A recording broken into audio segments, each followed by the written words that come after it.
Olá, pessoal! Sejam todos muito bem-vindos a mais um vídeo para o canal Fantasias sob Encomenda. E no vídeo de hoje eu vim fazer a pedidos um tecido para fazer fantasia do Fred, porque ela é uma fantasia que todo mundo gosta, só que o tecido dela é muito difícil de achar. Nós temos um vídeo aqui de fantasia do Fred, mas o tecido a gente achou assim, aleatório. Entrou na loja e achou. Aí quando eu vi, eu comprei logo, mas ele é muito difícil de achar. Então as pessoas pediram para ver se não tinha como fazer, né, o tecido. Então vou ensinar para fazer como fazer no TNT, ó. Ou você pode fazer também no tecido, se quiser, tá? Usando tecido e feltro. Ou você pode usar TNT e um TNT laranja e um TNT preto. Ou pode usar o TNT junto com o feltro. Vou mostrar agora, tá? E cola quente. Então, vamos lá. Você vai simplesmente pegar, ó, um pedaço preto, ou de feltro, ou de TNT. E vai cortar assim, ó.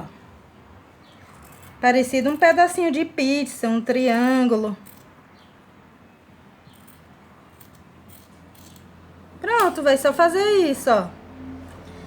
Depois disso, você vai só colar os pedacinhos.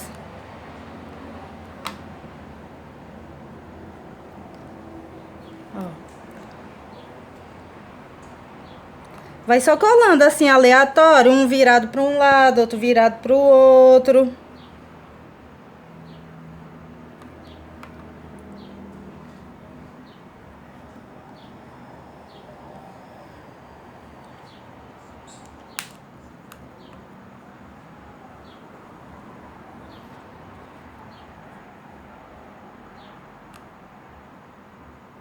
Aí você vai fazer isso no tecido grande. Eu tô fazendo num pedacinho pequeno porque é só o exemplo, tá certo? Ó. Vai virando em todas as direções.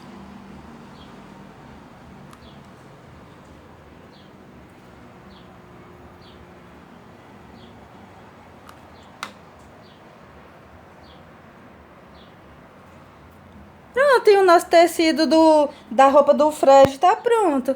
Aí depois disso é só você recortar e fazer, e costurar. Aí eu vou deixar aqui no card um vídeo ensinando a fazer a fantasia do Fred, tá certo? Pra você usar nesse carnaval. E se você gostou do vídeo, se inscreva, deixe muito like e compartilhe muito com seus amigos, tá?